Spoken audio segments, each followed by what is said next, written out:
Friends, स्वागत है आप सभी का हमारे YouTube channel everything for exam. मैं मिनाली तायल आज आपके सामने लेकर आई हूँ एक जनरल साइंस का टॉपिक इक्वेशन ऑफ मोशन, जो कि हर एग्जाम में जनरली पूछा जाता है। Equation of motion, Newton's law, ये फिजिक्स के बहुत ही इंपॉर्टेंट टॉपिक्स हैं जनरल साइंस के। तो आइए हम आज इस वीडियो को बहुत कंसेप्चुअली और डायग्राम्स के थ्रू समझते हैं। मोशन क्या होता है? A body is said to be in motion if it change it position with respect to its surrounding. कोई भी बॉडी मोशन में कब कहलाती है? जब वो अपनी पोजीशन को क्या करता है, चेंज करता है। किसके रेस्पेक्ट में? सराउंडिंग के रेस्पेक्ट में। और जैसे जैसे हमारा टाइम गुजरता है, आज अगर आप ये वीडियो देख रहे हो तो या तो आप वीडियो को बैठ के देख रहे होंगे या फिर आप इसको मोबाइल में चलते चलते देख रहे हो।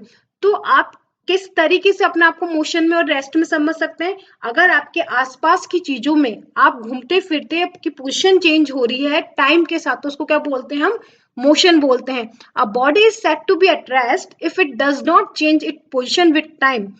कोई भी बॉडी रेस्ट में तब कहलाती है जब वो उसी पोजीशन पर रहे, अपनी जगह से कहीं मूव ना करे, टाइम भले कितना भी हो जाए, टाइम के रेस्पेक्ट में वो पोजीशन चेंज नहीं करता। उसको क्या बोलते हैं हम? बॉडी किस में है? रेस्ट में है। और अपने आसपास के सराउंडिंग में भी क्या है, उसकी कोई भी पोजीशन चेंज नहीं हो रही, उसके कोई भी कोऑर्डिनेट्स चेंज नहीं हो रहे, उसको हम क्या बोलते हैं? मोशन। तो कोई भी चीज मोशन में कब होती है? जब वो अपने आसपास की जो सराउंडिंग्स है उसके रेस्पेक्ट में और टाइम के रेस्पेक्ट में क्या कर रही हो? चेंज कर रही हो, तो उसको हम बोलते हैं मोशन। अदरवाइज उसको क्या बोलते हैं हम? रेस्ट। जैसे हम इस डायग्राम समझ सकते हैं, ये टॉम एंड जेरी का डायग्राम है। एक बार हम टॉम एंड जेरी बैठे हुए हैं, दोनों क्या देख रहे हैं? मोबाइल पे वीडियो देख रहे हैं, तो दोनों एक साथ बैठ के रेस्ट पे है। अदरवाइज बाद में क्या हुआ? जेरी ने उसको चिढ़ाया, जेरी ने चिढ़ाया तो क्या हुआ? टॉम उसके पीछे पीछे भागने लगा, तो जैसे ही वो उसके पीछे भागने लगा तो वो किस में आ गए? मोशन में आ गए। तो ये किसका एग्जाम्पल है? Example of rest and motion. Motion में क्यों आ गई? जैसे हम इसमें देख सकते हैं कि जब मोशन की पिक्चर है तो आसपास की जो ग्राउंड है उस ग्राउंड के लेवल से इनकी पोजीशन कंटिन्यूसली चेंज होती है विद रेस्पेक्ट टू टाइम, तो ये क्या है? मोशन। और नेक्स्ट वाली पिक्चर में जो रेस्ट है, रेस्ट में क्या है? टॉम एंड जेरी दोनों सिटिंग कर रहे हैं, वीडियो पे क्या देख रहे हैं? अपनी मोबाइल पे क्या देख रहे हैं? वीडियो देख रहे हैं। मोशन, टाइप्स ऑफ मोशन क्या क्या होते हैं? व्हेन अ पार्टिकल और अ body moves along a straight path, जब कोई पार्ट या कोई बॉडी स्ट्रेट पाथ में ट्रेवल करती है तो उसको हम क्या बोलते हैं? रेक्टेंगुलर और ट्रांसलेटरी मोशन। जब भी कोई बॉडी सिंगल एक स्ट्रेट पाथ में ही ट्रेवल करती है और कहीं पाथ में उसके चेंज नहीं हो रही, सिंगल एक ही कोऑर्डिनेट चेंज होता है, तो हम उसको बोलते हैं रेक्टिलिनियर मोशन और translatory motion. When a particle और body moves in a circular path, कोई भी बॉडी सर्कुलर पाथ में मूव करती है तो हम उसको बोलते हैं circular motion. When a body spin about its own axis, जैसे हमारी अर्थ है वो हमारी एक स्पिन करती है अपनी ही एक्सिस पे, तो उसको हम क्या बोलते हैं? Rotational motion. सर्कुलर मोशन होता है घूमता हुआ। जैसे सर्कुलर मोशन क्या हुआ? अर्थ मूव करती है सन के अराउंड, तो वो है सर्कुलर मोशन। लेकिन अर्थ रोज सुबह और शाम होती है, वो अपनी ही एक्सिस पे घूमती है, अपनी ही एक्सिस पे रोटेशन करती है, तो उसको क्या बोलते हैं? Rotational motion. और सर्कुलर मोशन क्या होता है? किसी एक ऑब्जेक्ट को फिक्स करके उसके अराउंड मूव करना, उसको बोलते हैं हम circular motion. When a body moves to and fro और बैक एंड फोर्थ रिपीटेडली, कोई बॉडी पर्टिकुलर दो पॉइंट के आगे पीछे घूमती है, उसको हम क्या बोलते हैं? Back and fourth motion. और उसको बोलते हैं हम वाइब्रेशन मोशन और ऑक्सीलरेशन मोशन। जब भी कोई चीज, जैसे हम कोई बॉक्स लें, वो दो पॉइंट के बीच में फिक्स है, वो मूव करता रहेगा, तो उसको हम क्या बोलेंगे? ऑक्सीलरेटरी मोशन बोलेंगे। जैसे हमारे साइन वेव हुई, कॉस वेव हुई, सारे क्या ऑक्सीलेशंस हैं। तो कौन कौन से मोशन हुई? स्ट्रेट लाइन का मोशन होता है, सर्कुलर मोशन होता है, रोटेशनल मोशन होता है और वाइब्रेशन और ऑक्सीलरेटरी मोशंस होते हैं। जैसे हम इस डायग्राम में समझ सकते हैं, जब हम वॉक करते हैं या स्पीड पे चलते हैं या फिर हम एक्टिवा चला रहे हैं या फिर हम बाइक चला रहे हैं या फिर कार चला रहे हैं, हम सिंपल एक रोड पे चल रहे हैं, तो हमारा सिंगल एक क्या है? एक ही डायरेक्शन में हम मूव करें तो वो हमारा क्या है? रेक्टिलिनियर मोशन है।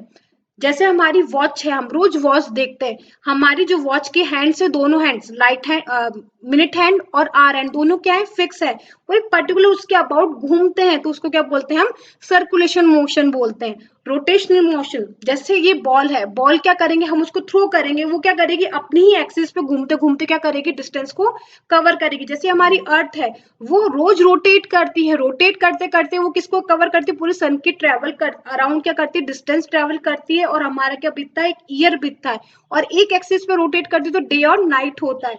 और पूरा उसको रोटेट करती तो क्या होता है, हमारा 1 ईयर होता है। तो रोटेशनल मोशन क्या होता है, अपनी ही एक्सिस पे घूमना।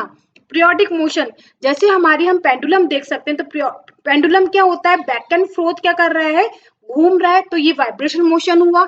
और कंटिन्यू टाइम पे घूमता तो उसको क्या बोलते हैं हम, पीरियोडिक मोशन बोलते हैं।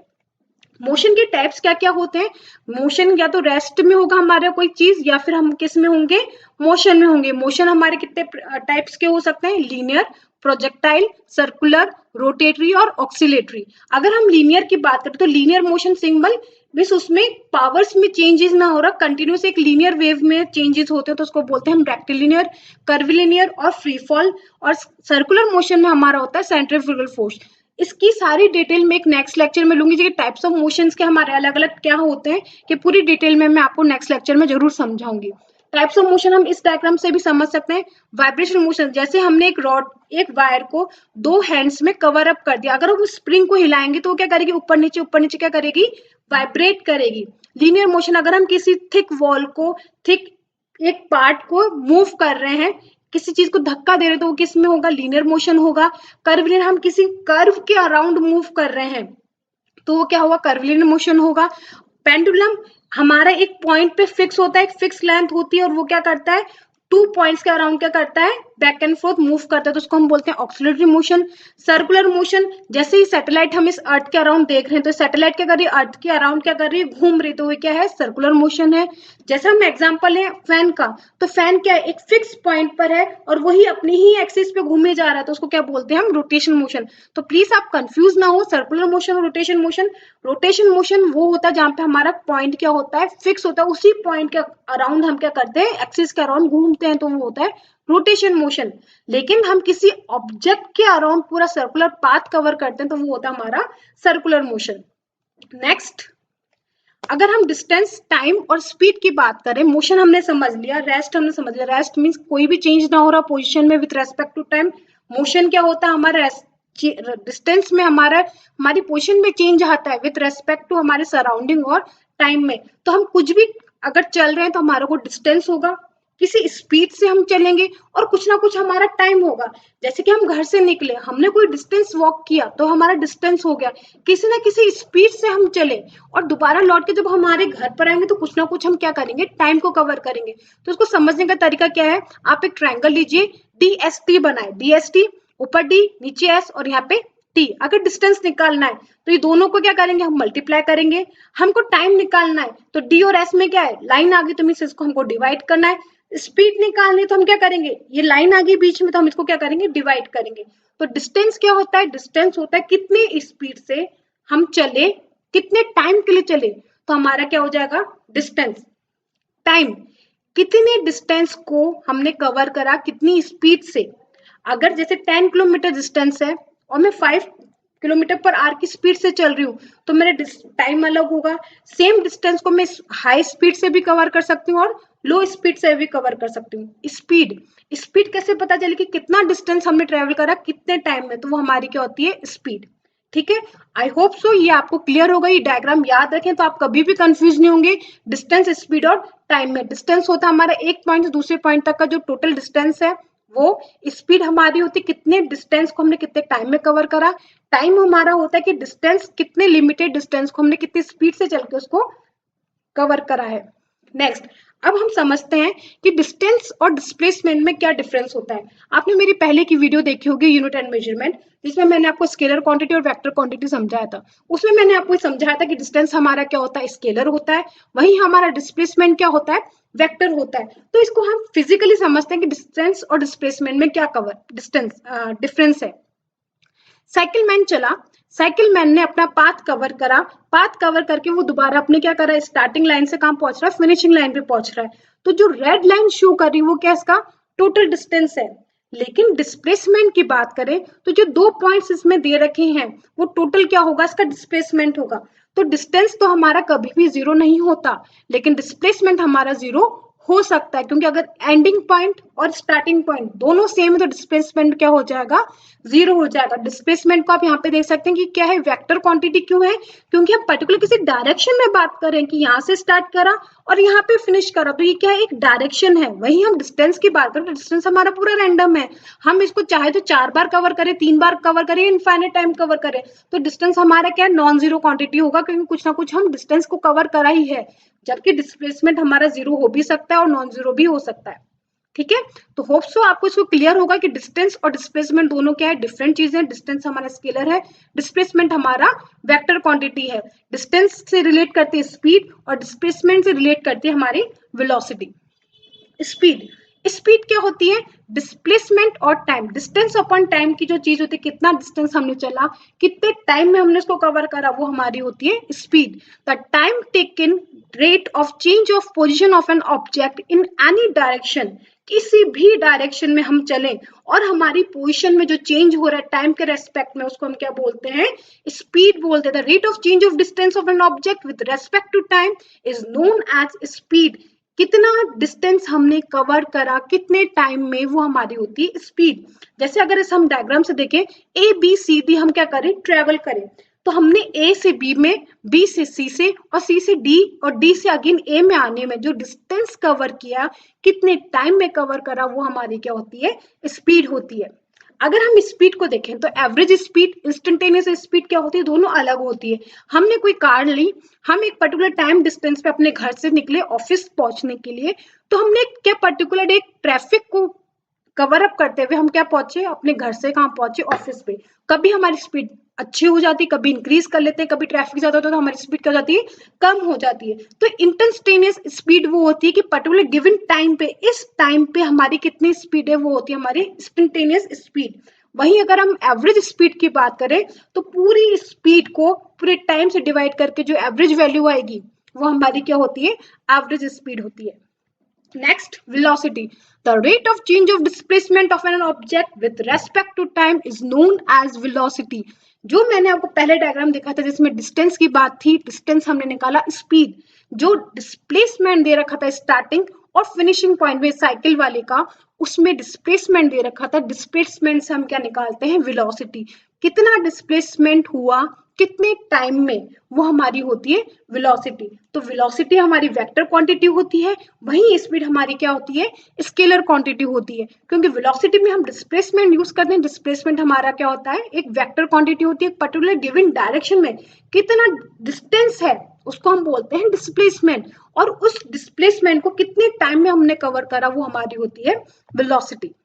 अब स्पीड और वेलोसिटी में क्या चेंज होता है, speed is a distance travel पर सेकंड। स्पीड क्या होती है, हमने डिस्टेंस कितना कवर करा पर सेकंड, वो हमारी क्या है, स्पीड। वहीं अगर हम उसकी डायरेक्शन की बात करें कि कितनी स्पीड से कितनी वेलोसिटी से हमने पर सेकंड वो डिस्टेंस कवर करा इन स्पेसिफिक डायरेक्शन, वो हमको क्या बताती है, वेलोसिटी बताती है। यहाँ पे अगर इस डायग्राम को हम देखें तो दोनों कार कितने स्पीड से चल रही है, 20 मीटर पर सेकंड से चल रही है। फर्स्ट डायग्राम में हम किसकी बात करें, स्पीड की, क्योंकि वो हम डायरेक्शन की बात नहीं कर रहे, वो ईस्ट में जाए, वेस्ट में जाए, नॉर्थ में जाए, साउथ में जाए। लेकिन अगर हम पर्टिकुलर डायरेक्शन की बात करते हैं कि वो लेफ्ट मूव कर रही है, राइट मूव कर रही है, या ईस्ट जा रही है, वेस्ट जा रही है, हम पर्टिकुलर किसी भी डायरेक्शन की जब बात करेंगे तो हम किसकी बात कर रहे हैं, हम वेलोसिटी की बात कर रहे हैं। Acceleration, the rate of change of velocity with respect to time is called acceleration. कितना हमारी वेलोसिटी में चेंज हो रहा है विद रेस्पेक्ट टू टाइम, वो हमारा क्या होता है, acceleration. Rate of change of distance और डिस्प्लेसमेंट हमारा क्या होता है, वेलोसिटी, और वेलोसिटी में जो चेंज होता है वो हमारा क्या होता है, एक्सेलरेशन। तो change in velocity divided by time taken is called acceleration. When a body complete equal displacement, अगर कोई भी बॉडी इक्वल डिस्प्लेसमेंट कवर कर रही है इन इक्वल टाइम, तो हमारी वेलोसिटी क्या हो जाती है, कांस्टेंट हो जाती है, और हमारा कोई भी एक्सेलरेशन नहीं होता। हमारा फॉर्मूला क्या है एक्सेलरेशन का, कि चेंज होना चाहिए वेलोसिटी में। अगर हमारा वेलोसिटी में चेंज नहीं हो रहा, वेलोसिटी हमारी कांस्टेंट है, हम इक्वल डिस्टेंस से कवर कर रहे हैं इक्वल टाइम में, तो हमारी वेलोसिटी में कोई चेंज नहीं होगा। वेलोसिटी हमारी कांस्टेंट है, तो जैसे ही वेलोसिटी कांस्टेंट होती है तो एक्सेलरेशन क्या हो जाता है, जीरो हो जाता है। एक्सेलरेशन कब होगा, स्पीड में जब भी चेंज होगा, तब हमारा क्या होगा, एक्सेलरेशन होगा। जैसे हम कार का एक्सीलरेटर दबाते हैं, एक्सीलरेटर दबाते क्या होता है, हमारा जो स्पीड है कार की वो क्या हो जाती है, तेज हो जाती है। तो rate of change of velocity with respect to time is called acceleration. इस डायग्राम से हम इसको समझ सकते हैं। हमने कार ली, कार को स्टार्ट किया, तो जिस वेलोसिटी से हमने स्टार्ट किया कुछ देर बाद हम क्या करेंगे, उसकी स्पीड को गेन अप कर लेंगे। तो डेल्टा वी जो चेंज इन वेलोसिटी हुआ, वेलोसिटी में चेंज मींस कितना डिस्टेंस कितने टाइम में कवर किया, वो चेंज डिवाइडेड बाय टाइम। तो हमारा क्या हो जाएगा, v2 मीन जो हमारी फाइनल वेलोसिटी है जिससे हमने स्टार्ट किया, v1 divided by t2 bye t1। तो हमारा क्या है, acceleration. The change in velocity with respect to time is called acceleration. Next, अगर हम एक्सेलरेशन की बात करें तो काइंड ऑफ एक्सेलरेशन हो सकते हैं विद वेलोसिटी के रेस्पेक्ट में। अगर हम फर्स्ट लाइन देखें जहां हमारी ट्रेन ट्रेवल कर रही है, उसमें अगर हम टाइम के रेस्पेक्ट में वेलोसिटी को देखें, ये वेलोसिटी टाइम ग्राफ है। वेलोसिटी क्या है, कांस्टेंट है, वेलोसिटी में कोई ही चेंज नहीं आ रहा। जैसे अभी मैंने बताया था, अगर वेलोसिटी कांस्टेंट तो हमारा एक्सेलरेशन क्या हो जाएगा, 0 हो जाएगा। अगर हम फायर जेट की बात करें तो ये क्या है, इसमें एकदम से क्या होगा, धीरे धीरे धीरे धीरे क्या कर लेगा, वेलोसिटी को गेन कर लेगा। तो इसमें क्या है, रैपिड स्टडी एक्सेलरेशन है। एक्सेलरेशन क्या होगा, एकदम से धीरे धीरे क्या हो जाएगा, उसका बढ़ जाएगा। वहीं अगर हम इसकी बात करें स्लोइंग डाउन, अगर कोई चीज है, अगर एयरप्लेन नीचे आ रहा है तो क्या होगा, धीरे धीरे अपनी स्पीड कम करेगा, फिर कहाँ लैंड करेगा, लैंड पे आएगा, तो उसकी स्पीड धीरे धीरे क्या होती है, कम होती है। तो वो क्या है, रिटार्डेशन है। अगर कोई चीज धीरे धीरे इंक्रीज करे तो वो कौन सा होगा, इंक्रीजिंग एक्सेलरेशन होगा। हमने क्या क्या देखा, कांस्टेंट वेलोसिटी है तो हमारा एक्सेलरेशन 0 होगा। रैपिड इंक्रीज हो रहा है वेलोसिटी में तो हमारा एक्सेलरेशन होगा। रैपिड डिक्रीज हो रहा है तो हमारा रिटार्डेशन होगा। और धीरे धीरे पर्टिकुलर एक स्लोप पे हमारा जाके एक वेलोसिटी इंक्रीज हो रही है तो हमारा क्या होगा, ये सिंपल एक्सेलरेशन होगा। When a body shows equal change in velocity in equal interval of time, its velocity does not change but has constant acceleration. अगर कोई बॉडी में कोई भी मूव कर रहा है उसमें वेलोसिटी इक्वली चेंज हो रही, इक्वल टाइम में। जैसे अगर हम यहाँ पे देखें, इतने टाइम में इतनी वेलोसिटी चेंज हुई, 5 सेकंड में 5 वेलोसिटी 5 मीटर पर सेकंड चला, 10 सेकंड में 10 मीटर पर सेकंड चला। तो जो इक्वल टाइम इंटरवल में इक्वली वेलोसिटी चेंज हो रही तो हमारा को क्या वो देता है, यूनिफॉर्म एक्सेलरेशन देता है। ये ग्राफ मैंने यहाँ पे इसलिए लिया क्योंकि अधिकतर एग्जाम में पूछा जाता है किसी भी ग्राफ को देखकर कि इसमें कांस्टेंट एक्सेलरेशन है, नॉन यूनिफॉर्म एक्सेलरेशन है, कांस्टेंट वेलोसिटी है, रिटार्डेशन है। तो आपको ग्राफ को देख के समझ में आना चाहिए कि इसमें क्या हो रहा है। अगर ये स्पीड और टाइम का दे रखा है तो स्पीड और टाइम से हमको क्या मिलता है, एक्सेलरेशन मिलता है। अगर ग्राफ स्ट्रेट आता है स्पीड और टाइम का तो वो हमको क्या शो करता है, यूनिफॉर्म एक्सेलरेशन शो करता है। Next, position displacement time graph. जो पोजीशन होती है और जो डिस्प्लेसमेंट, पोजीशन एक वेक्टर क्वांटिटी नहीं है, स्केलर क्वांटिटी। डिस्प्लेसमेंट क्या है, एक वेक्टर क्वांटिटी है। टाइम ग्राफ से हम उसको कैसे समझ सकते हैं, displacement if for a body moving with a uniform velocity. Last slide में हमने देखा कि अगर कोई भी चीज यूनिफॉर्म वेलोसिटी से है, it graph become be straight line, तो ये क्या देगा, स्ट्रेट लाइन देगा। और पार्टिकल क्या करेगा, इक्वल डिस्प्लेसमेंट होगा इक्वल इंटरवल में। जितना टाइम यहाँ पे लगा उतने ही टाइम में ही क्या करेगा, इतना डिस्प्लेसमेंट चलेगा। उसके नेक्स्ट इंटरवल में भी वो क्या करेगा, उतना ही डिस्प्लेसमेंट लेगा। 5 सेकंड में 5 मीटर चला तो नेक्स्ट 5 सेकंड में भी वो क्या चलेगा, 5 मीटर चलेगा। तो वो किसको शो करता है, यूनिफॉर्म वेलोसिटी को शो करता है। यही अगर हम इस ग्राफ को देखें, ये प्रोजेक्टाइल मोशन है।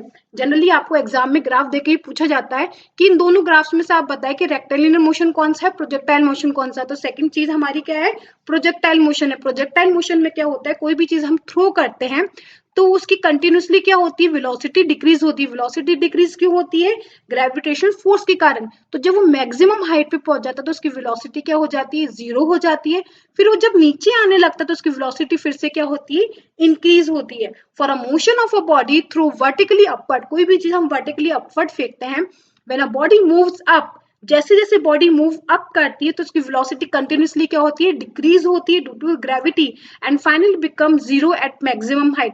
फाइनली वो क्या होती है, 0 हो जाती है। कब, जब वो मैक्सिमम हाइट को रीच कर लेती है। जब बॉडी अगेन फॉल करने लगती है तो उसकी वेलोसिटी क्या हो जाती है, इंक्रीजिंग द वेलोसिटी, उसकी वेलोसिटी फिर से क्या होती है, इंक्रीज होने लग जाती है। तो आई होप सो आपको लीनियर मोशन, यूनिफॉर्म वेलोसिटी और यूनिफॉर्म एक्सेलरेशन में ग्राफ समझ में आए होंगे। नेक्स्ट हम देखते हैं, the slope of position time graph is equal to uniform velocity.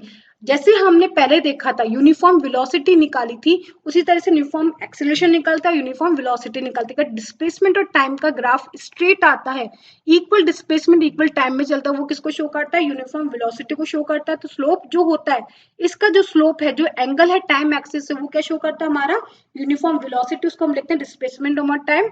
और इस ग्राफ से अगर कोई भी न्यूमेरिकल वैल्यू आपको दे रखी हो एग्जाम में, एक्स वाई कोऑर्डिनेट दे रखे हो, तो आप इसको सिंपल निकाल सकते हैं, x2 minus x1 y2 minus y1 से टाइम की वैल्यूज पुट करेंगे तो आप इसके कोऑर्डिनेट्स निकल के आप क्या कर सकते हैं? इसकी वैल्यू निकाल सकते हैं और स्लोप निकाल सकते हैं। Velocity time graph, velocity time graph से हमारा क्या निकलता है?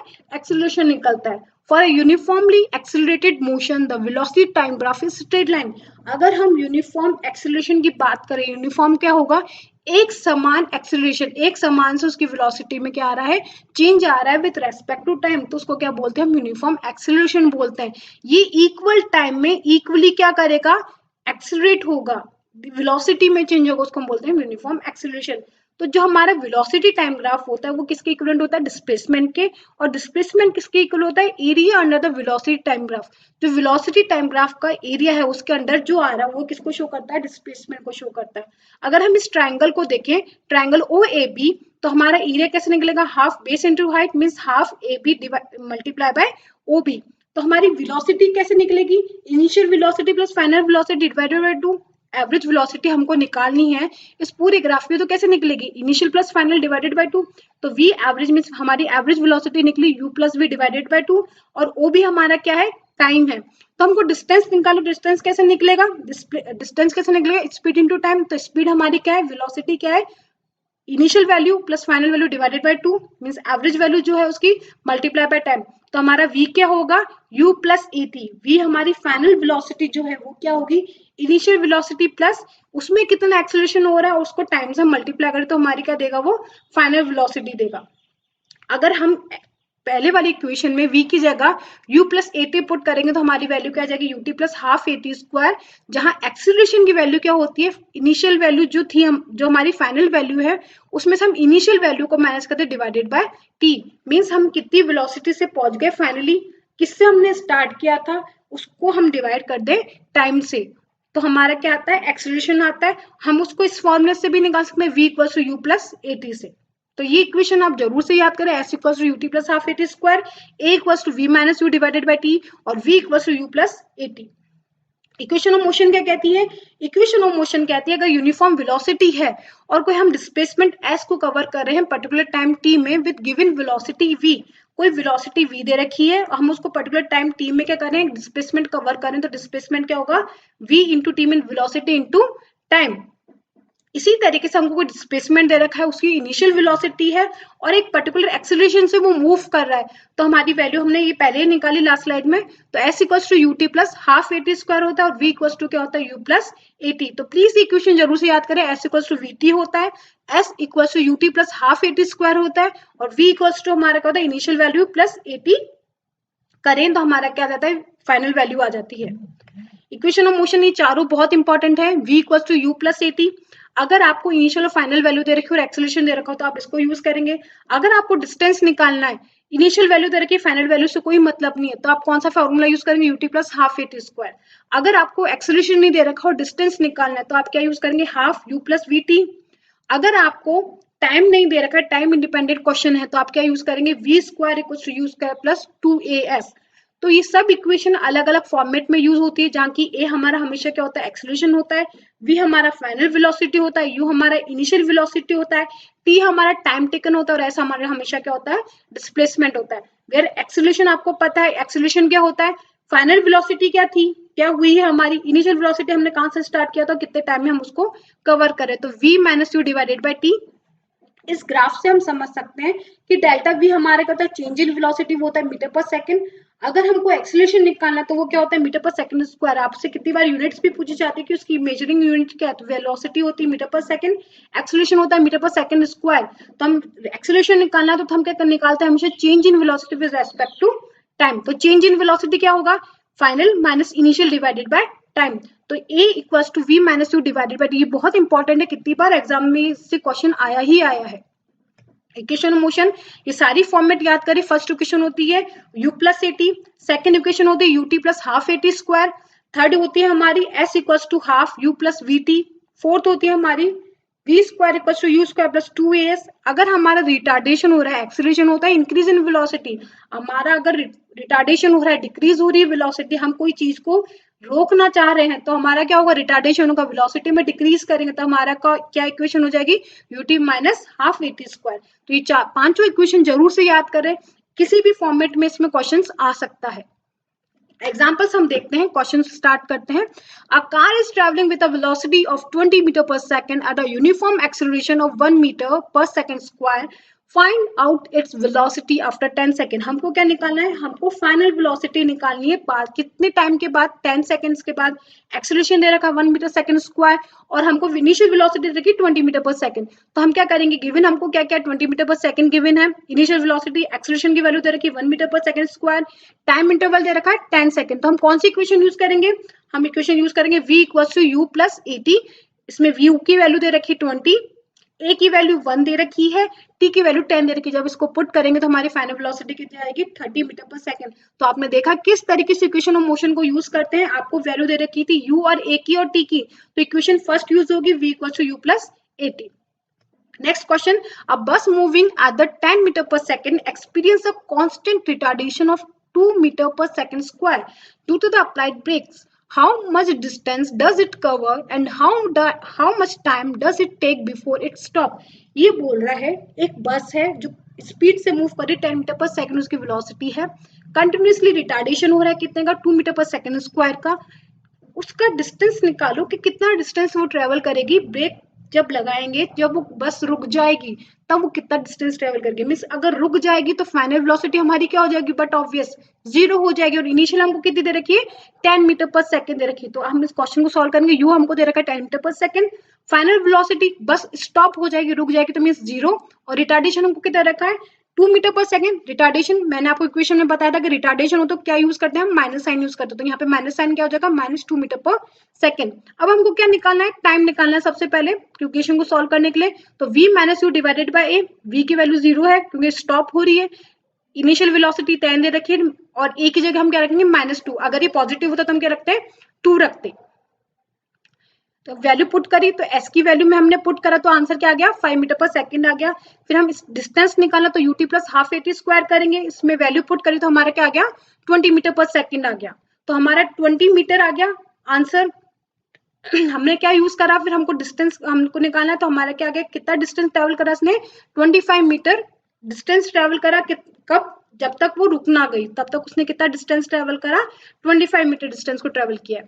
From the given graph VT graph it can be interfered that the object is. इस ग्राफ से बताएं कि ग्राफ क्या शो कर रहा है, वेलोसिटी है और टाइम है, और ये क्या है, कांस्टेंट है। तो किसको शो कर रहा है, एक यूनिफॉर्म मोशन को शो कर रहा है, ना रेस्ट पे नहीं, क्योंकि वेलोसिटी में चेंज हो रहा है। वेलोसिटी कांस्टेंट है, मींस वेलोसिटी कांस्टेंट में टाइम को चेंज कर रहे हैं, रेस्ट पे तो हो नहीं सकती। Moving with uniform acceleration, uniform acceleration होती तो हमारी लाइन क्या आती, स्ट्रेट आती। नॉन यूनिफॉर्म होता तो हमारा कुछ ना कुछ कर्व आता है, तो हमारा ऑप्शन बी क्या होगा, करेक्ट होगा, uniform motion. Suppose a boy is enjoying a ride on the merry go round which is moving with a constant speed of 10 metre per second, it implies that a boy is. अगर कोई boy move कर रहा है constant speed से, उसकी speed दे रखी 10 metre per second, तो क्या है 10 मीटर पर सेकंड से मूव कर रहा है तो रेस्ट पे हो नहीं सकता। Moving with no acceleration, in acceleration motion, और मूविंग विथ यूनिफॉर्म वेलोसिटी। इसका आंसर क्या होगा, इन एक्सेलरेशन मोशन। क्यों होगा, क्योंकि मैरी को किस पे मूव कर रहा है, कांस्टेंट स्पीड से मूव कर रहा है। कांस्टेंट स्पीड है तो क्या है, हमारा एक एक्सेलरेशन मोशन है। A particle is moving a circular path with radius. एक पार्टिकल मूव कर रहा है सर्कुलर पाथ से, कहां से मूव कर रहा है, ए से लेकर बी तक मूव कर रहा है, उसकी रेडियस दे रखी है r। तो टोटल डिस्टेंस कितना कवर करा, r। तो टोटल डिस्टेंस कितना हो जाएगा हमारा, डिस्प्लेसमेंट हमारा कितना हो जाएगा, 2r हो जाएगा। अगर ये घूम के दोबारा इधर आ जाता तो डिस्प्लेसमेंट हमारा क्या हो जाता, 0 हो जाता। अगर वही हम डिस्टेंस की बात करें, डिस्टेंस कितना है, सर्कमफ्रेंस कितनी होती है सर्कल की, 2πr। तो टोटल डिस्टेंस अगर ए से दोबारा ए पर आता तो डिस्प्लेसमेंट 0 होता, लेकिन डिस्टेंस हमारा क्या होता, 2πr होता। ठीक है, तो डिस्प्लेसमेंट और डिस्टेंस का एग्जाम्पल आपको जरूर क्लियर हुआ होगा। अगर सेम पोजीशन पे आ जाए तो डिस्प्लेसमेंट हमारा क्या हो जाता, 0 हो जाता। लेकिन यहाँ पे हमने क्या बात करी, ए से लेकर कहाँ जा रहा है, बी पे बात कर रहा है, तो रेडियस इसकी आर है, तो इसकी डायमीटर कितनी होगी, 2r, तो डिस्प्लेसमेंट हमारा कितना हो गया, 2r हो गया। Next question, which of the following can sometimes be 0 for a moving body, कौन सी ऐसी चीज है जो 0 हो सकती है मूविंग बॉडी के लिए, average velocity, distance travel, average speed और डिस्प्लेसमेंट, इसमें से क्या चीज है जो 0 हो सकती है। 0 हमारा क्या हो सकता है, एवरेज वेलोसिटी हमारी 0 हो सकती है, हो सकता है वो कभी तेज चला हो कभी वो स्लो चला हो, तो एवरेज स्पीड हमारी जो वेलोसिटी वो क्या हो सकती है, 0 हो सकती है, और डिस्प्लेसमेंट 0 हो सकता है। ये मैंने पिछले आपको एग्जांपल में समझाया सर्कल के, अगर सेम पोजीशन पे आ जाते तो हमारा डिस्प्लेसमेंट क्या हो जाता, 0 हो जाता। तो उसमें ऑप्शन सी हमारा क्या होगा, करेक्ट होगा। Next, which of the following statement is correct regarding velocity and speed of the motion moving body, इनमें से कौन सा स्टेटमेंट सही है मूविंग बॉडी को लेकर, स्पीड और वेलोसिटी को। तो वेलोसिटी हमेशा क्या होती है, velocity of a moving body is a speed is given in direction. Velocity हमेशा क्या होती है, गिवन डायरेक्शन में होती है, जबकि स्पीड हमारी क्या होती है, नॉन डायरेक्शनल होती है। तो ऑप्शन डी हमारा क्या होगा, करेक्ट होगा, कि मूविंग वेलोसिटी होता है मूविंग बॉडी की the speed in given direction. क्या होती है वेलोसिटी, एक स्पीड होती है with given direction. Next question, in which of the following cases of motion the distance moved and the magnitude of the displacement are equal? ऐसा कौन सा motion है जिसमें magnitude of displacement हमारा क्या होगा, इक्वल होगा। तो ऑप्शन 1 हमारा क्या होगा, क्लियर करेक्ट होगा, car moving in a straight road. अगर कोई चीज स्ट्रेट ही मूव कर रही है तो इनिशियल और फाइनल पॉइंट का जो डिस्टेंस है और जो डिस्प्लेसमेंट है उन दोनों का मैग्नीट्यूड क्या होगा, सेम होगा। सर्कुलर पाथ में 0 हो सकता है अगर इनिशियल और फाइनल पोजीशन सेम हो जाती है।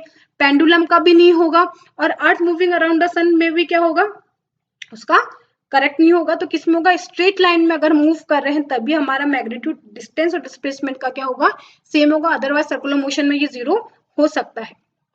In a free fall, the velocity of the stone is increasing equal time of under the effect of gravitational force of the earth, then what can you say about the motion of this stone, whether the stone is having uniform motion, non uniform acceleration, retardation और constant speed. इसमें क्या होगा, uniform acceleration होगा, क्योंकि gravitation force के कारण जो होता है वो हमारा क्या होता है, यूनिफॉर्म एक्सेलरेशन होता है। कि कोई भी बॉडी फ्रीली फॉल कर रही है तो हमारा किसके अंडर आता है, वो यूनिफॉर्म एक्सेलरेशन के अंडर आता है, g equals to 9.8 metre per second square. Next, the numerical ratio of the displacement to the distance for a moving object। अगर हम numerical ratio निकाले displacement और distance का तो वो क्या हो सकता है, less than 1, equal to 1 और less than 1, always more than 1 और equal to 1 और more than 1। इसका आंसर क्या होगा, equal to 1 और less than 1। क्यों होगा equal to 1, मैक्सिमम डिस्प्लेसमेंट कितना हो सकता है, कितना हमने डिस्टेंस चला, तो equal to 1, या फिर जो मिनिमम डिस्प्लेसमेंट डिस्टेंस है उन दो फिनिशियन और स्टार्टिंग लाइन का, वो क्या होगा हमारा, लेस देन 1। जो मैंने फर्स्ट ही स्लाइड दिखाई थी डिस्टेंस और डिस्प्लेसमेंट की, डिस्टेंस डिस्प्लेसमेंट क्या हो सकता है, अगर स्ट्रेट लाइन में मूव कर रहे हैं तो इनिशियल फाइनल पॉइंट दोनों सेम हो सकते हैं, तो हमारा इक्वल टू 1 होगा, जितना डिस्प्लेसमेंट है उतना ही हमारा डिस्टेंस होगा। अदरवाइज क्या होगा, जो मिनिमम एरिया है, जो मिनिमम पॉइंट्स का डिफरेंस है वो क्या होगा, डिस्प्लेसमेंट होगा, तो वो क्या होगा, लेस देन 1। जो अगर हम इसका रेशियो निकालेंगे डिस्टेंस और डिस्प्लेसमेंट का, वो क्या होगा, लेस देन 1। कभी भी ग्रेटर देन 1 नहीं हो सकता डिस्प्लेसमेंट डिस्टेंस से। Next, 4 car A, B, C and D are moving on a leveled straight road. Their distance time graph are shown in the figure below. Which of the following is the correct statement regarding the motion of these car? इनमें से कौन सा statement सही है, car A is faster than D, A car ज्यादा तेज है D से, car B is slowest, car D is faster than C and car C is the slowest. तो इसका ऑप्शन कौन सा सही होगा, ऑप्शन बी इसका करेक्ट होगा, car B is the slowest. मैंने आपको पहले वाली स्लाइड में बताया था कि डिस्टेंस, डिस्प्लेसमेंट और टाइम ग्राफ से हम जब वेलोसिटी निकालते हैं तो क्या देता है, स्लोप जो होता है वो क्या देता है, इसकी वेलोसिटी। तो सबसे कम स्लोप किसकी है, बी की स्लोप है, तो सबसे कम वेलोसिटी भी किसकी होगी, सबसे कम मोशन किसका होगा, बी का होगा। तो इसी तरीके से ग्राफ से क्वेश्चन पूछ जाते हैं। तो मैं आपसे रिक्वेस्ट करूंगी आप इस वीडियो को जरूर से देखें, कमेंट करके जरूर से बताएं कि आपको ये वीडियो समझ में आई कि नहीं आई। हम आगे से आगे आपके लिए अच्छी से अच्छी वीडियो लाने की जरूर से कोशिश करेंगे। आशा करती हूँ आपको मेरी ये वीडियो पसंद आई होगी। आप हमारे चैनल को लाइक एंड सब्सक्राइब करना ना भूलें।